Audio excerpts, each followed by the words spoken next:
I think it'll be interesting to see. I think, if we were playing against our future head coach, he saw the potential that DJ Lagway has. He's seen it last year and he saw it this year. I think, there was plays where you're like, yeah, this is what we expect from DJ Lagway. So, I wish we came away with the win. It would have been a huge storyline, but I think it was a great game against a team that is likely to be in the playoffs now. I think it's basically, a foregone conclusion that they're in the playoffs. So a great fight from the Gators, and it kind of delayed some concern that I had after the Kentucky game of like maybe these guys are finally giving in, maybe these guys are, done, but I didn't see that. I saw a football team that was there to compete against one of the better football teams in the country.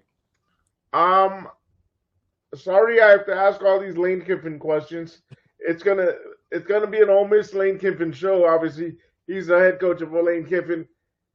There was rumors that his ex significant other, but baby mother, children, the mother of the children, and the children were in Gainesville. Also, rumors that they were in Louisiana.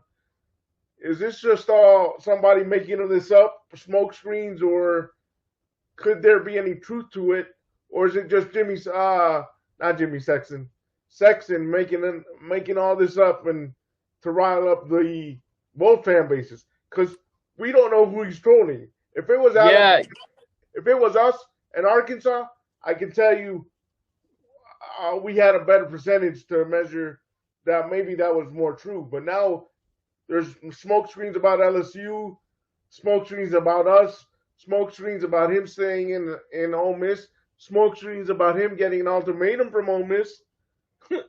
yeah. I Is any of think this just true? I think there's definitely a lot of truth to it. I think, some solid sources have said that he was, or not he, but they were here, they were there. I think Lane Kiffin's a smart coach. He understands that you look at every option, especially when these options are going to pay you a lot of money to come coach there. Obviously LSU, like you said, LSU is a really good job, same as the Gators. It's not like, you're competing against even like you said, Arkansas for the head coaching position, and Auburn. You're competing against LSU. That's a really good job. So I'm sure there's some due diligence being done from him. I think Ole Miss, like we've heard, they're kind of upset by it. He's had plenty of opportunities to sign an extension. He's had plenty of opportunities to shut it down. He hasn't. I think that's pretty telling. But yeah, I think, he's going to look into LSU. He's going to look into Florida, and there's still a chance that he stays at Ole Miss. I still tend to believe, and from what I've heard, tend to believe that he's coming to Florida. I think it's always kind of been mutual, Respect. respect between him and Florida. And, as much as LSU is a good job, I think he's always kind of wanted Florida. We go back to when Billy Napier got the job. It felt like he wanted it, and he got kind of disrespected there. It feels like, he loves Gainesville. They have connections to Gainesville.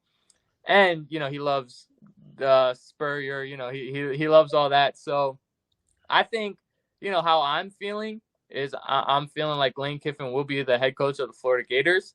That's not any It's not sources extra telling so, me. guys. Yeah, it's not. There's no sources telling me it's 100%. I've had people tell me that there's a good chance, but it's not 100%. It won't be until it's done. And I think I want to get that out there too. There was a lot of people on Twitter coming after Dan Yes. from Uh, I don't know David the guy Miguel. personally, but yeah, I think that people don't really understand how the behind the scenes of college football works. Nope. He might have looked wrong because he said keep your eyes open on Sunday. I've been